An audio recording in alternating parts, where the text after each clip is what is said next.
interbenamente.es, dentro de esas charlas y entrevistas que tenemos sobre el espacio de coronavirus, queremos hablar con un periodista, con Ángel Negro, de Antena 3 Noticias Benaventano. Hola Ángel, buenas tardes. Hola, ¿qué tal, Rebeca? ¿Cómo estás? ¿Qué tal? Bien, aquí en la distancia que te veo.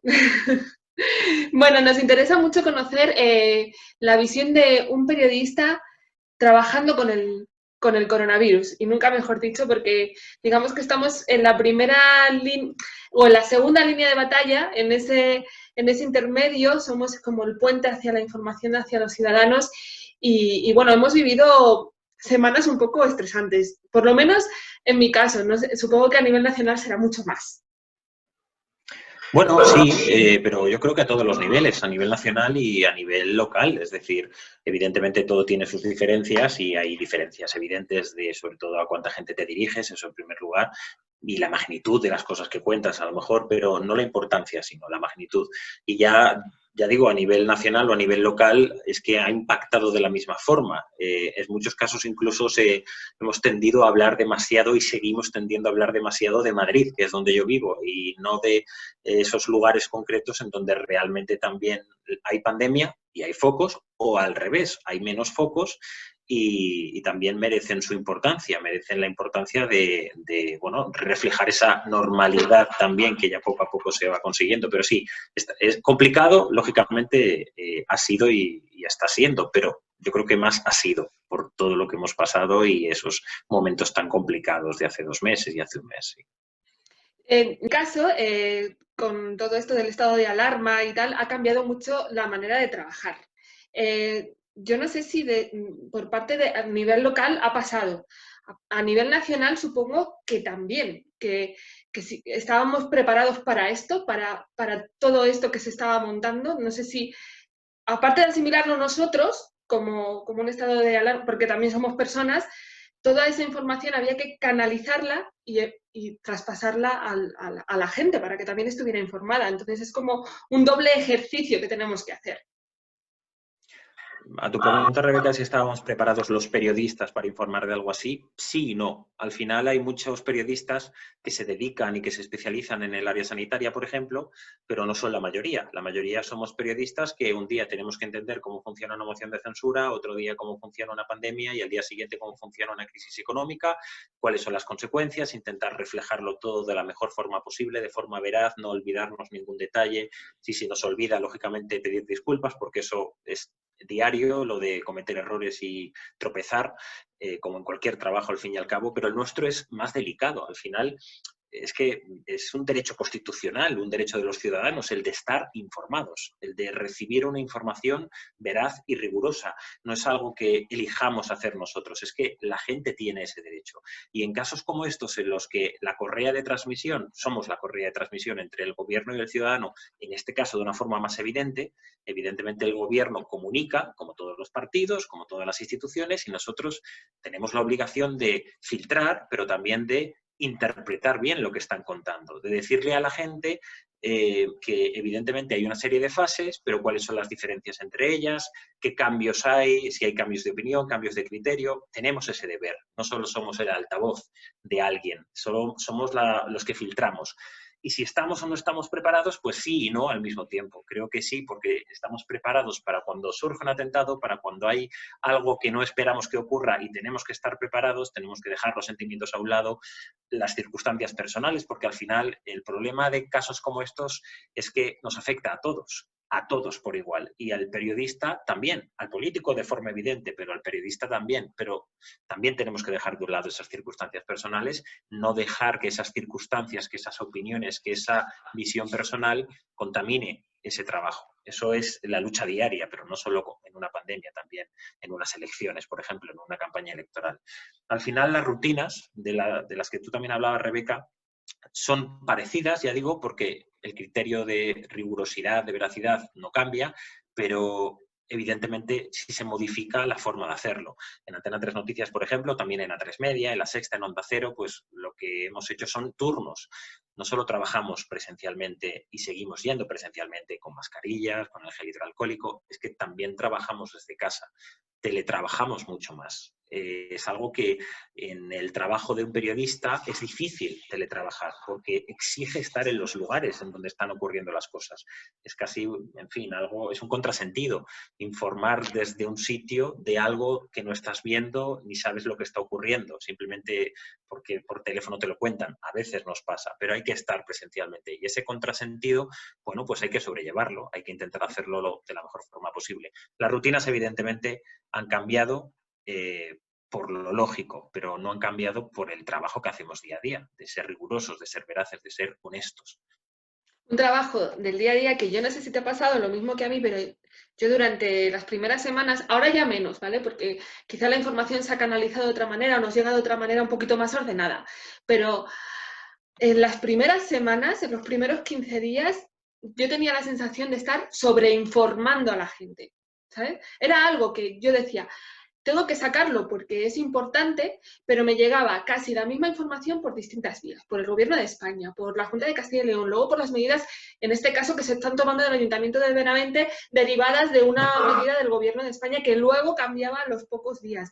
Tenía la sensación de estar sobreinformando, que yo no sé hasta qué punto es buena esa sobreinformación. Nunca es buena la sobreinformación, porque sobreinformar lleva a una sobrecarga. La sobreinformación hace que la gente se sobrecargue y que al final o pierda la concentración o pierda la atención o directamente ignore lo que le estás contando. Ese es un riesgo enorme.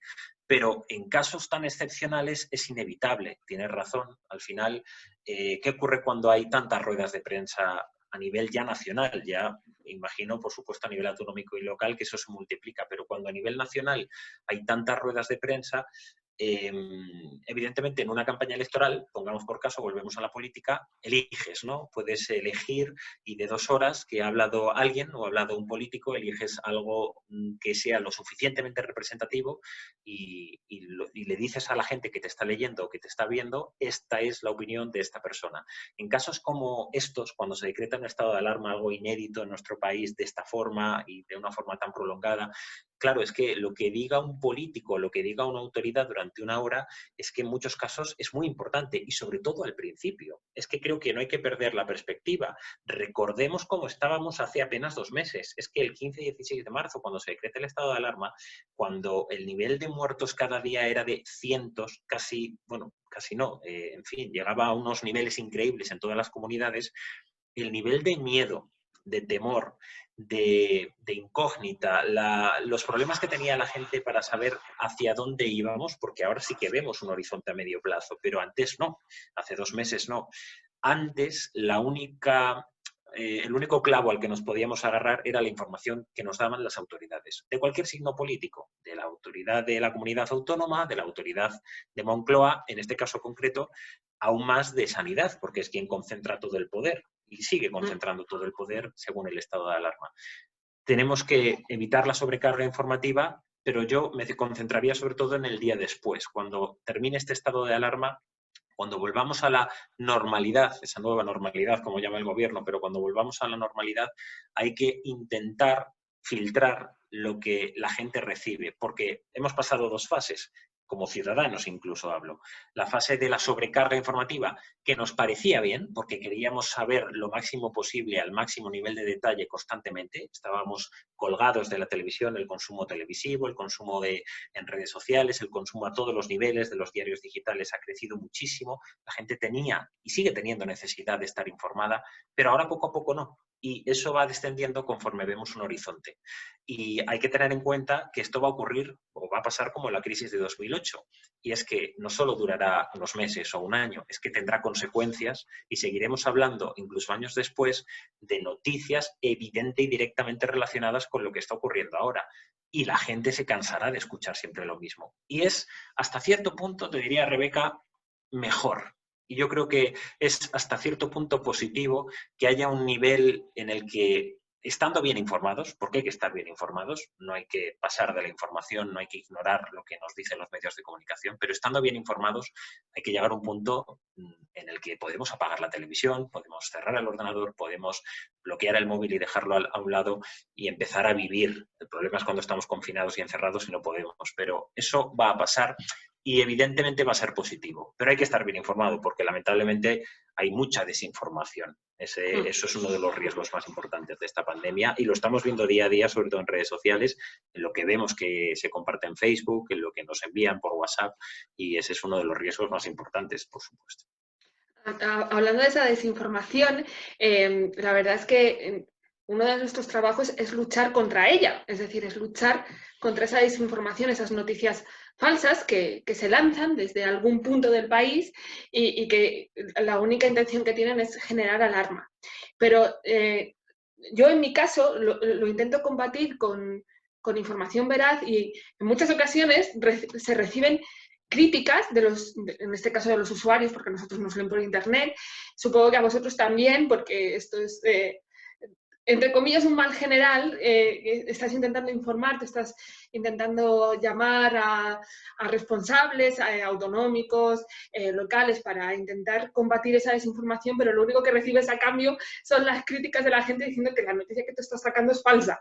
Entonces, bueno, yo no sé, supongo que a nivel local es mucho más cercano, porque nosotros podemos intentar argumentar a esa persona de por qué nuestra información es verdadera, pero ¿cómo se viven las críticas en un medio nacional que es como que tenéis el bastón de mando en este caso?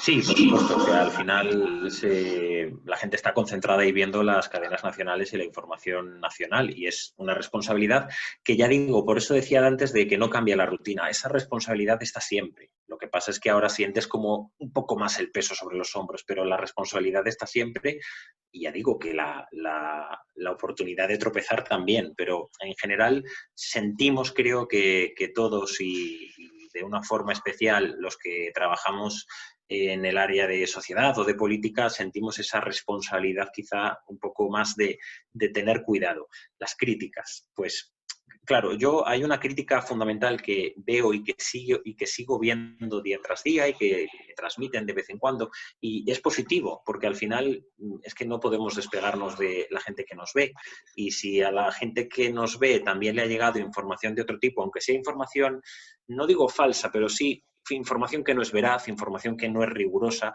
al final también tenemos que prestar atención y tener un ojo hacia ahí, hacia ese lado, porque a lo mejor sí que nos da algunos ingredientes y herramientas para cambiar y mejorar nuestro trabajo.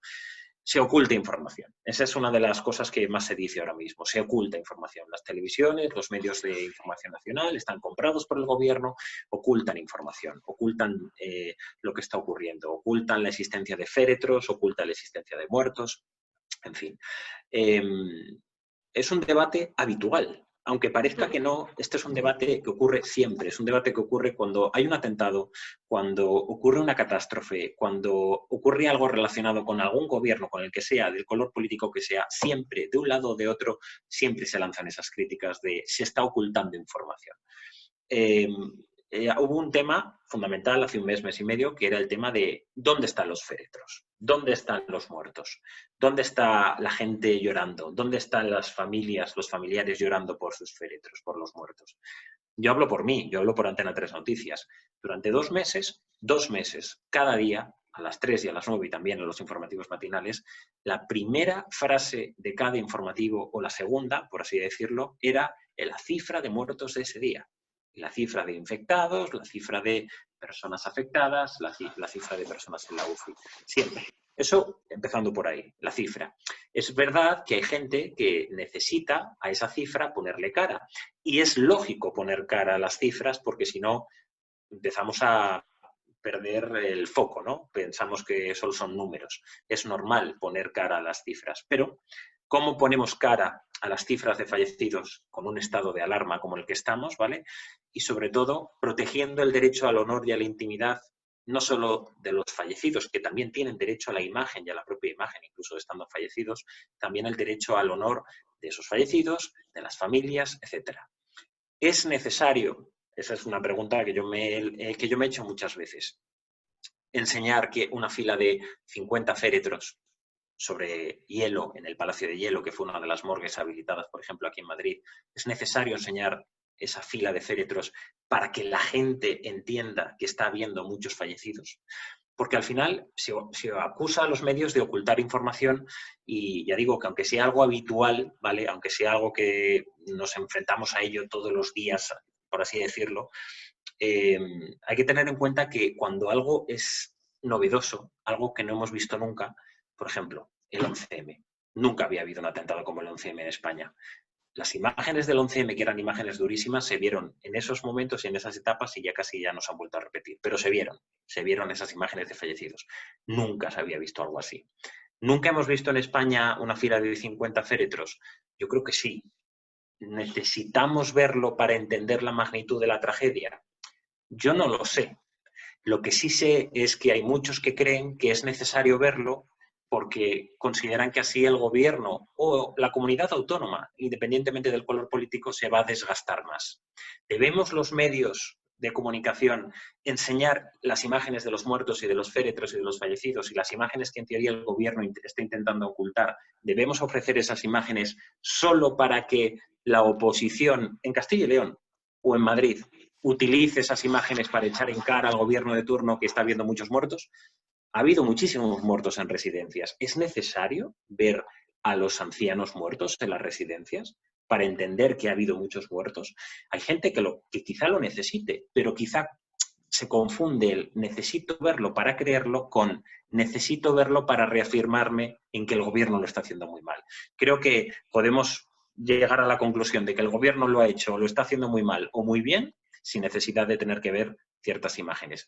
Pero ya digo que es un trabajo diario y es una polémica diaria. El derecho al honor, el derecho a la información es una línea muy difícil de definir y estamos lógicamente obligados a discernir dónde está esa línea cada vez que ocurre algo. Y es un debate que es rico, que es interesante y a mí me gusta debatir sobre esto. Pero si ocultamos o no ocultamos información, mi respuesta es que conscientemente no, intencionadamente tampoco. Que lógicamente el trabajo es mejorable, por supuesto, pero intencionadamente nunca. Y sobre todo porque si se ocultara información desde Madrid, que al final se culpa mucho a la capital, si se ocultara la información solo desde Madrid, es que no ha habido fallecidos en ciudades pequeñas y en pueblos pequeños. Es que no ha habido féretros, lógicamente, con familiares afectados también en ciudades pequeñas, lamentablemente también, en Zamora, en Benavente, en todas estas provincias. ¿Es necesario ver esos fallecidos? ¿O es mejor hacer un homenaje a los que han fallecido, recordar su historia, recordar su legado, recordar lo que hicieron, recordar que no murieron en vano y no centrarnos solo en lo mismo de siempre? No lo sé. No lo sé, no tengo una respuesta clara, pero evidentemente que intencionadamente no ocultamos, o eso es lo que yo creo.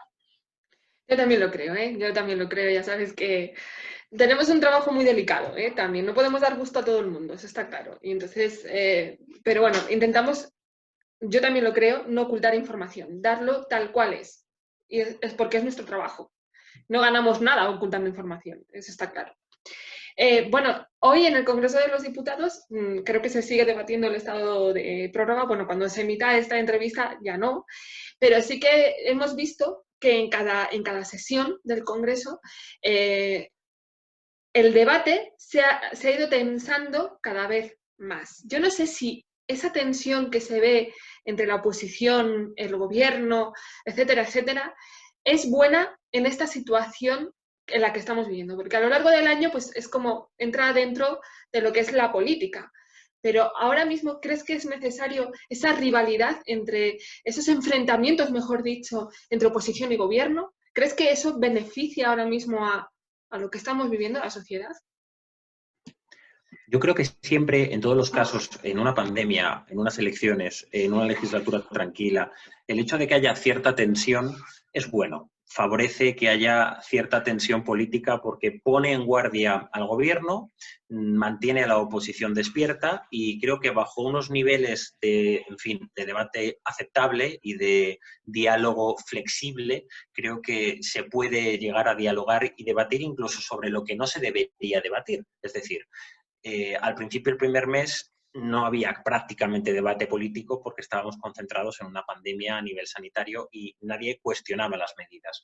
Que ahora se cuestionen es evidentemente porque hay ciudadanos que se lo cuestionan, eso es lo primero, es decir, la oposición no ataca al gobierno no critica al gobierno de forma legítima porque sea gratis o porque, en fin, haya que hacerlo porque sí, sino porque hay muchos ciudadanos que evidentemente piensan pues, que el confinamiento tiene que terminar antes, o que las medidas que se están tomando no son las adecuadas, o que se sienten encerrados y sin libertad, como dicen algunos.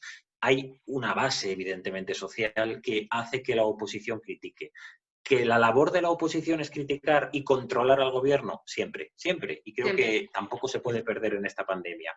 Que evidentemente esa labor se tiene que hacer de una forma responsable y evidentemente poniendo en una balanza, en fin, las necesidades de un partido político, lógicamente, para criticar al gobierno con las necesidades del país de mantener cierta estabilidad, evidentemente. Tampoco dejemos que el ruido nos impida ver, en fin, cómo está la situación real, porque mal que bien, el estado de alarma que, según el gobierno, es fundamental para mantener confinada a la gente en sus casas, no habría otra herramienta legal para obligar a la gente a estarlo, no habría otra herramienta legal para, en fin, evitar no multar a la gente si saliera a la calle. Ese estado de alarma poco a poco se ha ido ampliando y se ha ido prorrogando y el objetivo se va cumpliendo. Es decir, aun con tensión, aun con críticas, evidentemente el gobierno va consiguiendo su objetivo, va consiguiendo poco a poco su objetivo, consiguiendo los apoyos que necesita.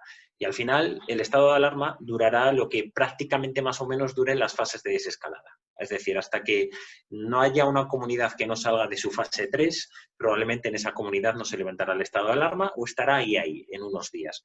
Y eso es algo que, en fin, es la hoja de ruta que se ha marcado el gobierno, será criticable o es criticable según los partidos de la oposición, pero evidentemente hay cierta tensión que es necesaria incluso en los peores momentos, durante guerras incluso, durante las guerras en los países democráticos, porque aquí cuando fue la Segunda Guerra Mundial ya estábamos viviendo bajo la dictadura, pero durante la Segunda Guerra Mundial en los países democráticos como Reino Unido, la labor de la oposición no decaía. Evidentemente había gobiernos de concentración nacional, pero la labor de la oposición seguía siendo igual de legítima e igual de necesaria. No confundamos con las críticas gratuitas, evidentemente, y con escuchar a solo una parte de la calle, haciendo ver que esa parte muy minoritaria de lo que está diciendo en la calle es lo que piensa todo el mundo. Evidentemente hay que tener, en fin, perspectiva y hay que mantener un poco de calma y tener cierta paciencia también. Pero que la oposición tiene que, lógicamente, controlar al gobierno es normal. Por eso se han conseguido ciertas medidas con los ERTE, por eso se consiguen ciertas medidas laborales, porque hay una oposición que presiona, que evidentemente si el gobierno tuviera mayoría absoluta tendría las manos libres, evidentemente. Pero como lógicamente necesita el apoyo de la oposición, pues es lógico y es, en fin, hasta democrático que hagan su trabajo de control, aunque lógicamente deberían escuchar no solo a una parte de la calle, que es muy minoritaria, muy concreta, muy privilegiada, deberían escuchar a todo el mundo, que en todo caso también, si preguntáramos a cualquier ciudadano español, a cualquiera de cualquier color político, críticas tiene de sobra y para aburrir para sus ayuntamientos, para sus comunidades y para el gobierno de la nación. O sea que, en fin, si cada español tiene dentro un seleccionador nacional, también cada español tiene dentro un alcalde, un presidente de comunidad autónoma y un presidente del gobierno. Y es bueno, porque eso creo que mantiene la idea viva de que en España la política, aunque aburrida y aunque, en fin, sea un motivo de confrontación constante, interesa. Y si la política interesa a los ciudadanos, eso significa que es porque se intentan informar y porque les interesa lo que ocurre a su alrededor. Entonces, en fin, lo que haga la oposición ya, ese, como ya sabes, es otro tema. Están diciendo que cuando termine todo esto y volvamos a esa nueva normalidad, seremos diferentes. Yo en mi caso seguiré siendo igual. Quizá a lo mejor valore más quedar con los amigos, por ejemplo, ¿no? Pero, ¿crees que profesionalmente desde los medios de comunicación cambiaremos? ¿Se cambiará algo o seguiremos trabajando igual? Pues no lo sé. Yo creo que sí y no al mismo tiempo, lo que decía antes. Creo que vamos a cambiar porque no como periodistas ni como profesionales, al final los valores siguen estando ahí, los valores del periodismo, ser riguroso, ser veraz y ser honesto. Y lo intentamos día tras día y lo seguiremos intentando con o sin pandemia, con o sin guerras, con o sin problemas en el mundo, con o sin estabilidad política. Eso es lo normal, ser veraz, ser honesto, ser riguroso. Pero evidentemente porque esto nos afecta a todos, porque esto no es como un atentado que lo podemos ver por la televisión o lo podemos ver en primera persona y empatizar, Aquí no hace falta empatizar. Con esta pandemia no hay que empatizar, por mucha o poca empatía que tengas, a ti te ha afectado ya. Te ha afectado porque tienes a un familiar afectado, o porque ha fallecido, o porque ha pasado el coronavirus, o porque no lo ha pasado y tienes miedo de que lo tenga, o tienes miedo de que lo contraiga, porque es una persona mayor. Eso nos afecta como personas y, lógicamente, nos va a afectar en nuestro trabajo. En el cuidado que tendremos, por supuesto, a partir de ahora para hablar de ciertas cosas, para abordar ciertos temas relacionados con la pandemia, porque si no tenemos a un familiar con el riesgo de que pueda contraer eso y que la cosa puede ir peor y que la enfermedad le afecte de forma directa, a lo mejor perdemos la perspectiva y a lo mejor tendemos a pensar, como decíamos al principio y decía mucha gente, que esto es como una gripe. Yo mismo lo decía, yo pensaba que esto no iba a ir no iba a llegar al nivel que iba a llegar. En fin, yo no lo vi venir, evidentemente. No lo vi venir como profesional ni como ciudadano, pero como profesional he tenido el deber de prepararme desde el principio para abordarlo de la mejor forma. Y lo mismo, la desescalada, lo mismo dentro de un año. Recordaremos esto y nos hará mejores profesionales, porque la próxima vez que ocurra, que ocurrirá otra vez seguramente, aunque en menor o gran medida, estaremos mejor preparados. Ya no solo porque las medidas sanitarias se tomen antes, sino porque los periodistas sabremos informar mejor, porque sabremos poner el acento donde hace falta, porque miraremos antes hacia los más necesitados y no tardaremos tanto en fijarnos en que hay colas para recoger comida o que hay mucha gente que se está quedando en el paro. Nos centraremos antes en lo importante y eso solo se aprende, en fin, caminando y tropezando y, como en este caso, teniendo esta experiencia profesional que es muy rica en este sentido, es una experiencia profesional muy interesante, aunque sea horrible tener que haberla vivido en este caso y seguiremos viviéndola, lamentablemente, pero, en fin, creo que todo sirve para mejorar y las críticas, por supuesto, ayudan a mejorar y a que la información mejore al final. Al final, si alguien nos critica o alguien nos lee o nos ve por la televisión, es porque le interesa. Que ese interés no decaiga también es nuestro objetivo. Bueno, Ángel, me encanta charlar contigo, ya lo sabes. Y te agradezco muchísimo que hayas dicho sí a esta entrevista, porque me ha parecido muy interesante, porque sí que es verdad que los periodistas estamos ahí y también es muy interesante saber cómo se vive cerca de una situación que, bueno, estamos viendo la luz ahora ya, pero bueno, ha sido dura para todos, ¿eh? No vamos a dejar a nadie atrás, como dice el gobierno, pero para nosotros también ha sido duro informar y hacer entender todo lo que está pasando a la gente que nos sigue. Muchísimas gracias, Ángel. Espero verte muy pronto en Benavente, en cuanto nos dejen cruzar fronteras provinciales y de comunidades autónomas. Espero que podamos quedar y verlos. Nada, gracias a ti, Rebeca. Además, tenía pendiente participar en la Semana del Mayor de Cruz Roja, que organiza, entre otras muchas personas, Marián, que la mando un beso desde aquí además, y esa semana que teníamos preparada y que iba a ser muy interesante, la haremos pronto y sea con toro enmaromado o sin toro enmaromado, yo volveré a Benavente lo antes posible. Creo que será lo primero que haga, porque en cuanto pueda cruzar la provincia, creo que será lo primero que haga. Y si puedo saltar directamente desde Madrid a Zamora, mejor. Gracias a ti, Rebeca. Gracias, Ángel.